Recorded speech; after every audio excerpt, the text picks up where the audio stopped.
చేయలేదు. Water biller open చేసి water పోసుకొని 3 days కంటిన్యూగా అదే వాటర్ తాగిన.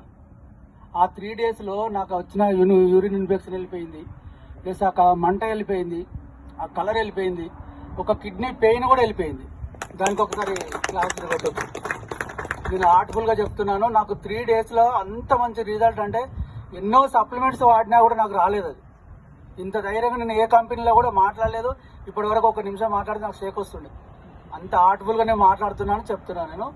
ప్లస్ నాకు ఆ కిడ్నీ పెయిన్ అనేది పోయింది. తర్వాత ఒక కాళ్ళలో ఒక గుండు పిండితో గుచ్చినట్టు అవుతుండే, అదొకటి వెళ్ళిపోయింది. ప్లస్ నాకు ఈ బ్రాస్లెట్ నా చేతికి ఆ తర్వాత ఏం చేశానంటే నేను అప్పుడు అర్థం చేసుకొని బ్రాస్లెట్ పెట్టుకున్నాను. అంతముందుకు బ్రాస్లెట్ చేతికి రాకముందుకు 160/80 ఉండేది బీపీ. ఇప్పుడు కరెక్ట్గా 1 month అవుతుంది, 110/80కి వచ్చింది. ప్లస్